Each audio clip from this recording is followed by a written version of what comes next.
It's a little bit hectic getting ready for Pebble Beach. So many projects going on right now that you can't hardly move an elbow without bumping into somebody or something. But for Pebble you get all the jewels, the one-off models, vintage race cars of course, pre-war cars, and this is just as amazing as it gets for us.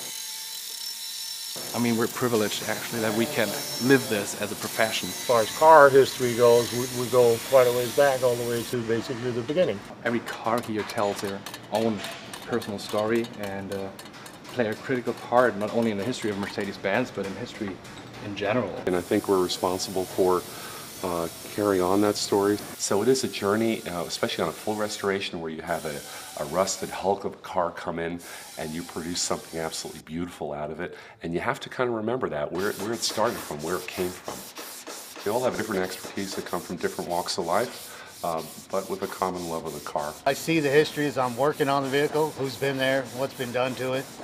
So as I open her up, it's kind of like opening a Christmas present. You see what's inside. Most of us that work on them, we're getting older, and so we have a certain resistance to all the new stuff. We kind of like the older stuff better.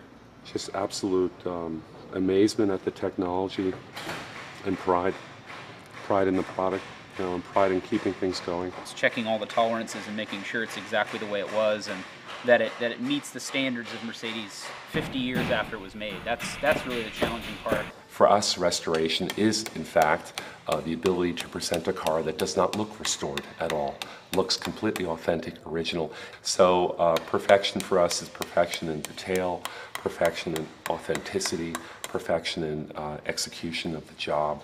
We all have that pride of working here, because there's only a few of us. There's a very select few people that get to do this, so we enjoy it every day. It's not really work at all, it's more like playing. It's kind of doing a hobby all the time. It's really nice. I dedicate and give 110% of everything I have. A piece of my life I put into every car.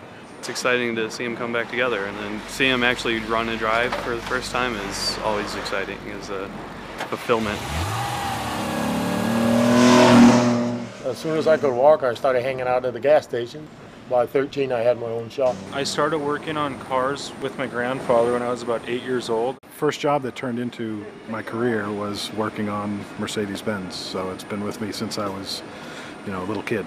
Yeah, I mean, you grow up with it and it's part of my history, and I'm happy to be part of the history of Mercedes-Benz here, so that's pretty cool. If we've done our job right, no one should be able to tell we were even there. So it's sort of like somebody restoring, a famous work of art. We're not there to leave our own mark. We're here to make it look exactly like the people that came before us made it.